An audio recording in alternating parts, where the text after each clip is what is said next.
Hi guys, welcome to the podcast. My name is Haley Devine, owner of Simply Divine Lash. I am a lash artist of 8 fucking years. It feels like 20 bajillion years, but 8 years.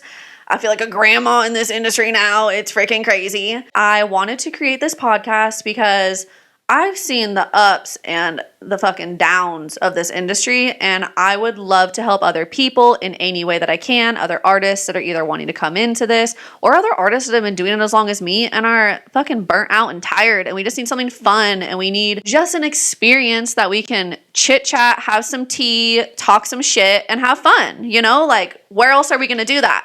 We're going to do that right here. Today, we're going to be talking about myths of the industry because there's a lot of them, and then lessons that I've learned and things that I would like to help you so you don't have to go through the same bullshit that I did, because yo girl has been through a lot, and we'll get into that on another podcast because it's going to take days to cover. Please listen and learn so you don't have to do all the bullshit that I had to do, because it's been a lot. The first myth is eyelash extensions ruin your natural lashes. This is like the bane of my existence, because when I first started doing lashes, everyone was like, why are you going to do a service that's going to ruin people's natural lashes? What's the point of that? You're never going to have clients. Any beauty service can be damaging if the artist doesn't have respect for it or take it at the highest level of education or anything like that. You're going to have people that cut corners. As long as you don't cut corners and you do things properly and take proper educations or trainings, education, and whatnot, you will have a better chance at performing better services. You won't damage people's lashes as long as you care about it. So the second myth is eyelash extensions are uncomfortable and painful. This is kind of buddying on to that first myth. If you are improperly applying lash extensions and they're all glued together, or if they're glued too close to the skin, they're going to be uncomfortable for the client. If we don't have comfortable clients, we won't have a consistent clientele, and that is what keeps a business running. The third myth is all products are the same. This is something that I hear all the time from people like, why do you spend so much on those products? Why don't you just buy these products from China? When I first started, I was in a salon where the salon owner did not care about quality of products, did not care about the pricing that we charge, nothing like that. So we use really, really shitty products. I will say though, and this may be a hot take, some people may think this is crazy, you could be a great lash artist and use shitty products and still have a great outcome. However, if you're a great artist that uses great products, you'll have better results. Whether that's it's easier for you to fan the lashes, easier to apply the lashes, or just your content will look like it's taken up a notch. Your lashes will look darker, they'll look more seamless, they'll look more fanned out. The photos you post, the videos you post, all that stuff comes down to the products you are using. Most lash artists, if you've been doing it as long as I have, we can kind of look at lashes and be like, oh, those aren't the best lashes. They're very shiny, they're very stringy, or sometimes they're way thicker than the company markets them to be. You kind of pick up on those things. The next myth is you can't get them wet. I don't know why this is still on the internet, in all honesty. I want people to start letting clients know that this is not a thing anymore. It was back in the day, and that was due to the viscosity, so the thickness of our adhesive. It was a lot thicker. I think the first adhesive I used was like a 2 to 3 second dry time. The one I use now is a 0.3 to 0.5 second dry time. The faster it cures and dries, the faster you don't have to run into stickies, anything like that. But the main reason this whole 24 to 48 hour rule was because since the viscosity was so thick, it would take longer to dry. We use misters now, which is water, and I think a lot of artists forget that because they still tell their clients 24 to 48 hours to get them wet, but we use water, so it just doesn't make sense to me that people aren't letting clients know. But I will say the main reason I still think this is around is because artists are scared of polymerization, which is shocking the adhesive and it turning white. But we should know now that our products are so advanced that they're cured by the time they leave. So I've had clients that get their lashes done and go straight to the lake, jump in, have zero issues, zero polymerization. They have no issues with retention.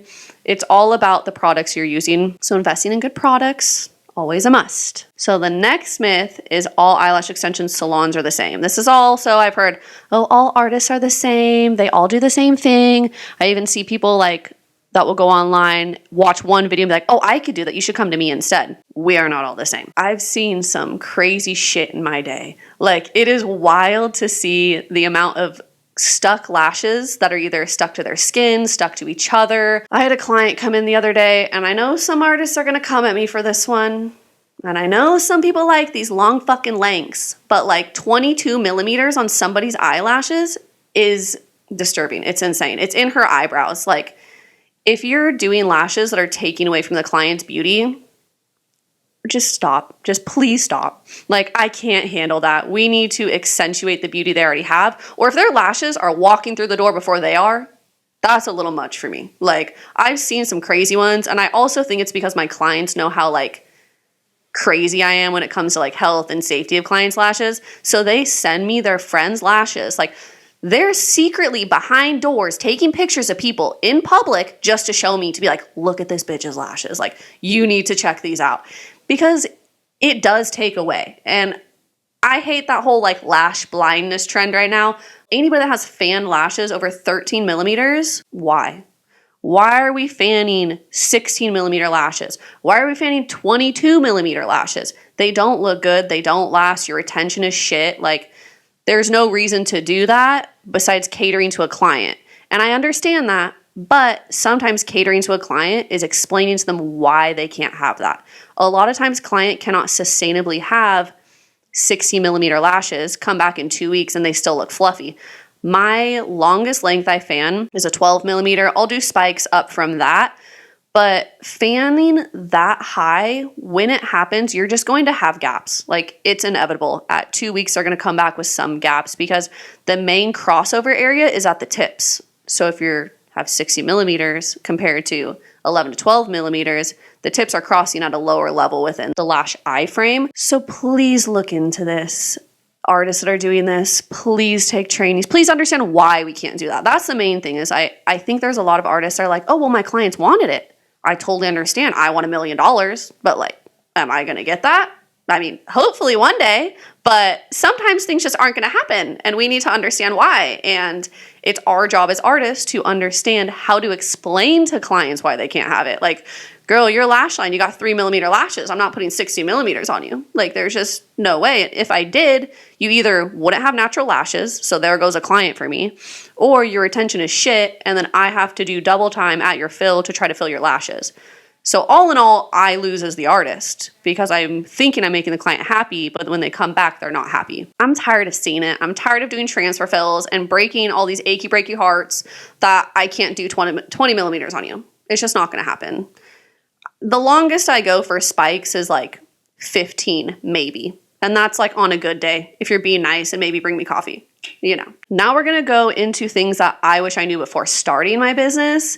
This is something I really wish I had a video to watch when I started. I first started doing lashes in 2017. I opened my salon in 2018. So this is gonna be a mixture of me coming into the industry versus me opening my own salon. So we're gonna talk about the first one, which is investing in quality training and certifications.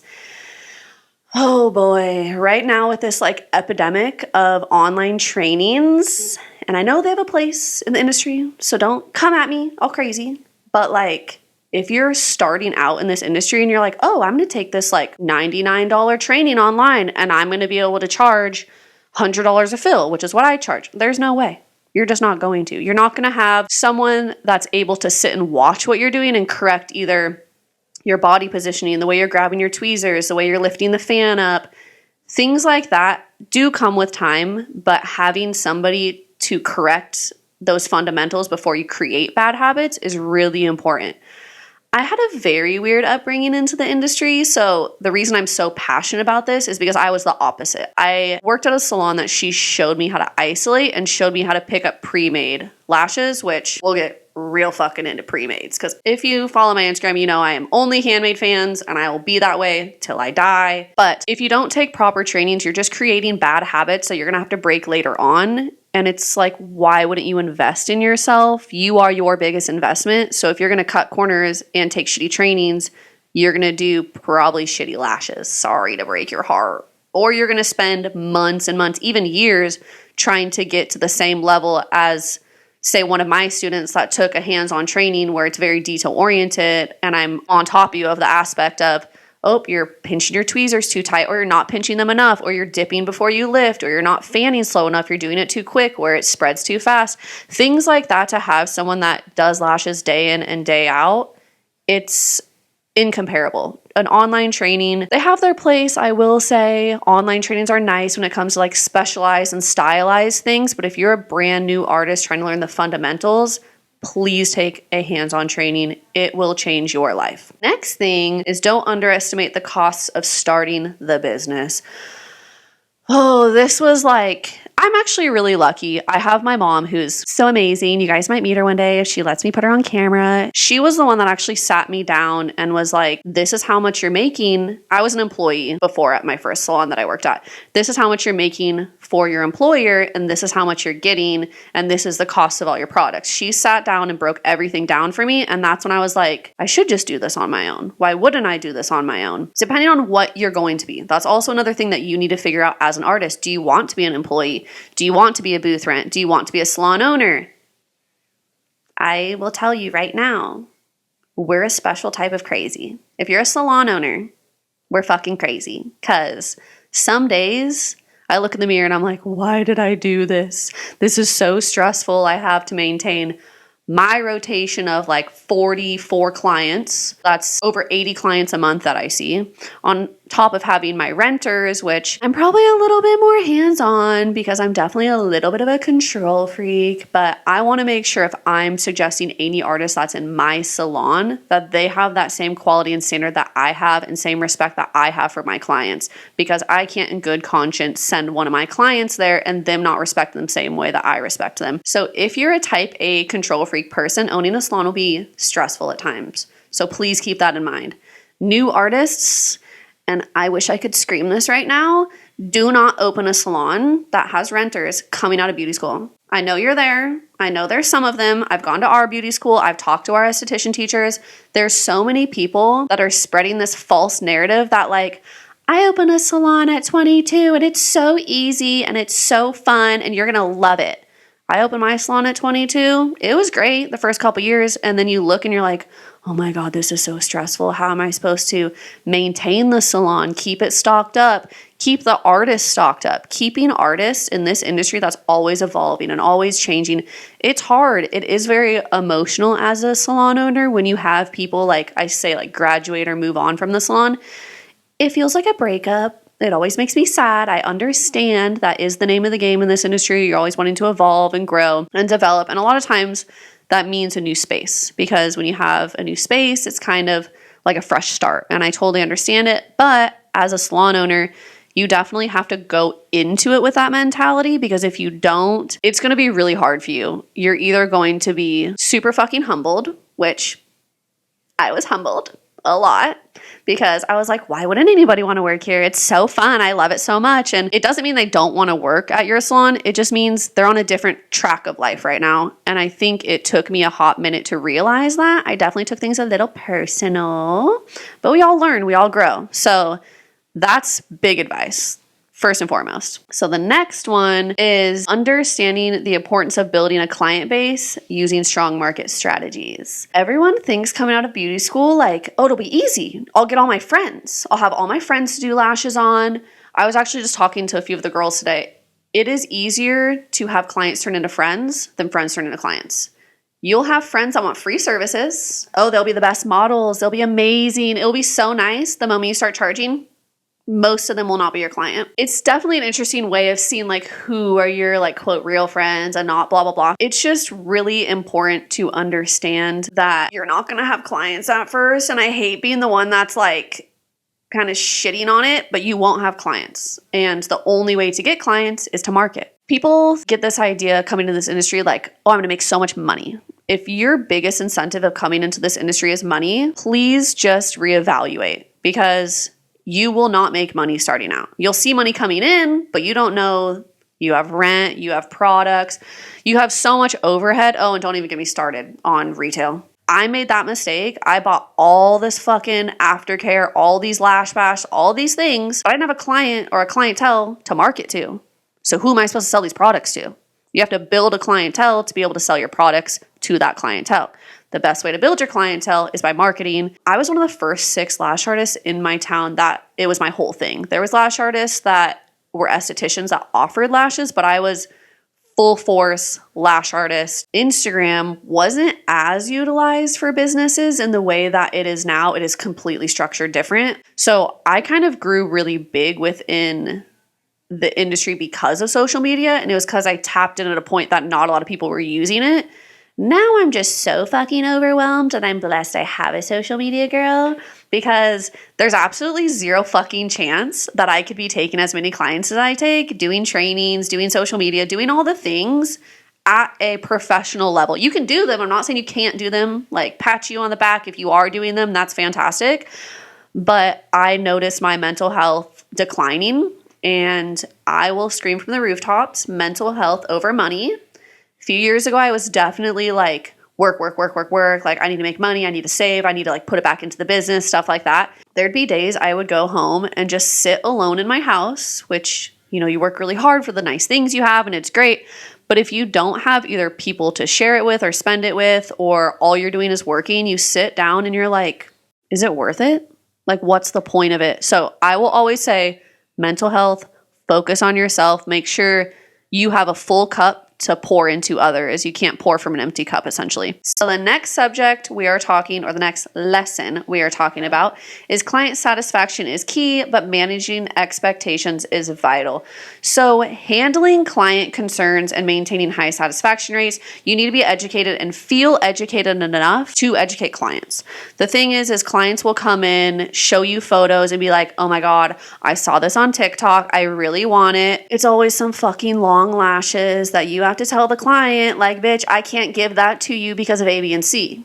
But you need to feel confident to tell them why you can't give it to them. I was very uneducated when I started. I did lashes for about 8 months, took my first certification at that point, and that's when life hit me and I was like, oh my gosh, I need to change so much stuff about the way I'm lashing people. And I know a lot about damage, and I will say it's because I caused a lot of damage when starting out, because I never learned the 3mm rule. You only want to go 3mm over a client's natural lashes for weight distribution to make sure they don't snap. Spending time to know how to educate clients in a way that's not going to make them feel stupid or make them feel like you don't care what they're saying is a must. You need to have facts of why you can't do things. I wish I could say, oh, I just don't like it. I don't want to do it because I don't like that. I'm going to tell them I can't do this because it will cause damage to your natural lashes. I can't do this because if you have damaged natural lashes, you won't be able to get lash extensions. I always tell clients, I want you to be able to have lash extensions for as long as you want them. I don't want to do as long lengthwise as you want, and you only have them for like 2 months. I've had clients that send me photos and their inner corner is like an 11mm. And I know some people like that look, but I am not one of them. I start every single one of my sets at a 7mm so it has a smooth transition, and I can get up to a 12mm with short length zones in between to pan me up to that. I personally think if you have lashes that start at an 11mm as an inner corner, when you look down, they look like broomsticks. I'm sorry to tell you. Sorry to be the one to tell you. But you got fucking broomsticks on your eyes, okay? No one thinks about the lashes in the life aspect. They just think, oh, this will look sick for Instagram. Yeah, and it probably does. But think about when that girl goes to dinner with her boyfriend and he has to look at her looking at a menu, and those fucking things just, they don't look good. I'm sorry to tell you, they just don't. If you want to go up to like 13mm as your longest point, great, fantastic. Taper down to a 7mm or even an 8. You can even do a 9mm and that's fine. But a fucking 11mm in the inner corner. And I guess I can't say shit because I definitely did it when I first started. So please just take my advice, I guess. Take my advice. It looked bad. I look back on photos and I'm like, this isn't my work. And I'm like, oh, fuck, it is. I did that. I did that to people. So you don't have to, okay? Learn from me. Learn from your big sister, okay? Please don't do it. You will thank me later. If you want to do a spike that's an 11mm tapered in, fantastic. Don't fan those bitches. So lesson number 5 is stay updated with trends and ongoing education. So this is kind of jumping on the fact that education is key. Continued education is a must. Your girl has 13 certifications in permanent makeup and lash extensions.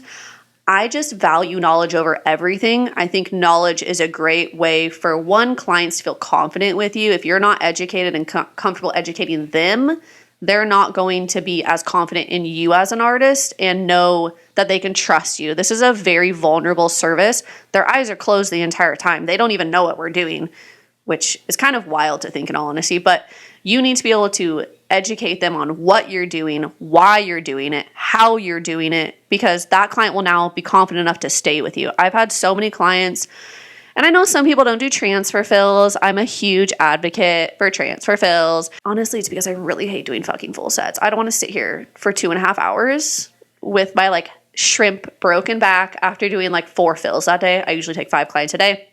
So I'm more inclined to fit a transfer fill in over a full set personally. I'd rather give my full sets to the girls that are in my salon because I know they really like them. I love, and this is a super fucking hot take because there's going to be some artists that are like, this bitch is crazy. I love a fucked up transfer fill. I know that's weird, but I love being like, okay, let's work on your lashes. Let's get them healthier. I do usually have to take them off if they're fucked up. And there's multiple reasons they're fucked up. It's either the length, the isolation, the fucking inner corner being 11 millimeters that I hate. So I usually will tell them we should remove their lashes and do a full set. But if I can isolate them and they're just longer lengths than I recommend, I'll give them a choice. I either don't have the length because I don't fan 16 millimeters ever. So I'll be like, hey, this is the option. We can either remove them. I can get you in for a full set. Another thing too is if you're going to get them in for a full set after breaking their heart, saying we have to remove their lashes, I will come in on my day off and make sure within 2 to 3 days I can get them in for a full set, because no one wants to walk around after having lashes for years and then not having lashes. It is a big shock. So I am understanding of that. So I will kind of go out of my way for people just to make sure that they can have lashes on, because I think everyone should experience lashes.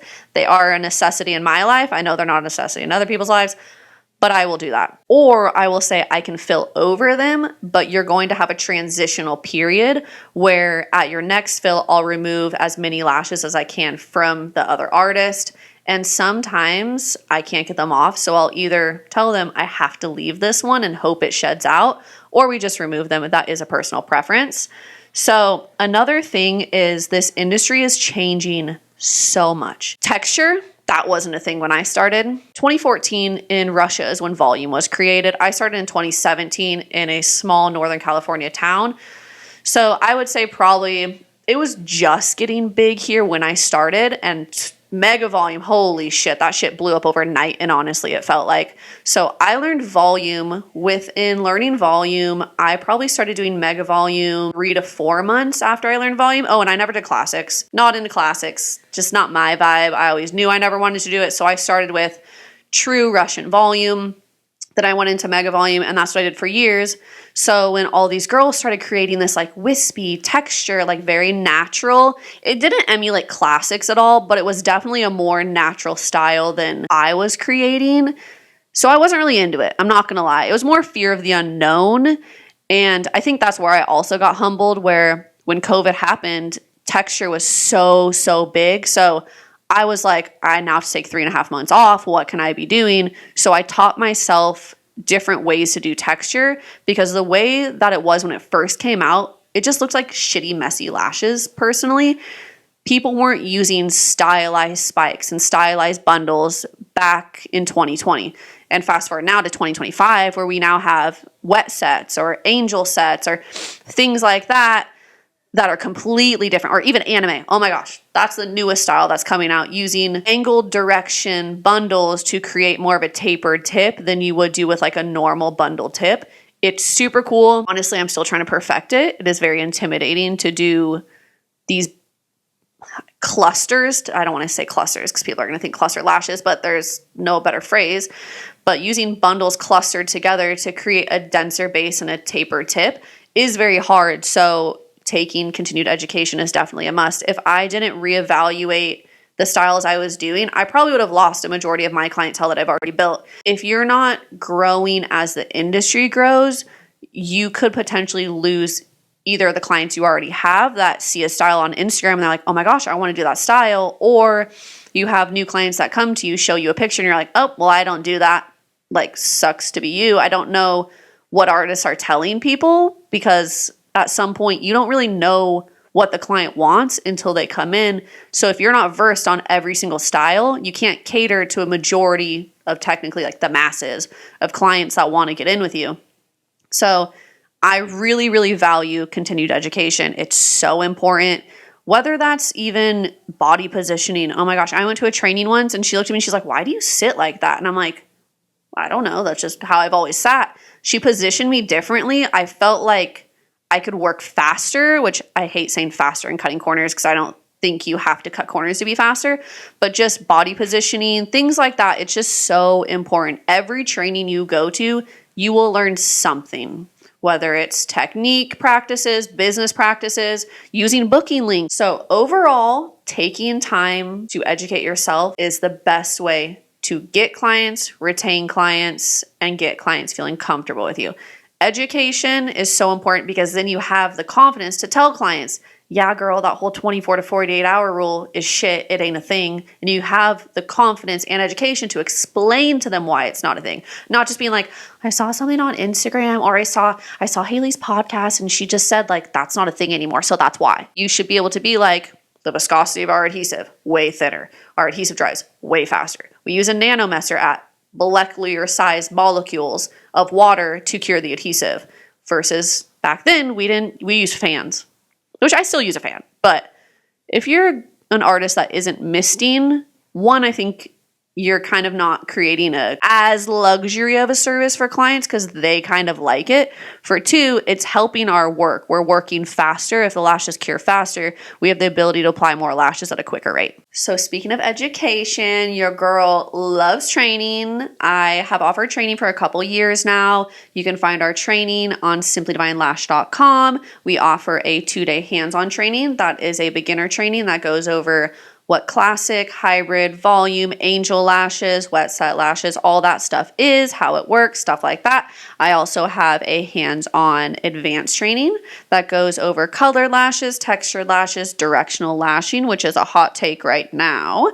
So we do offer those 2 hands-on trainings. I will be coming out with a digital training. I know it's weird. I was like really against it at first.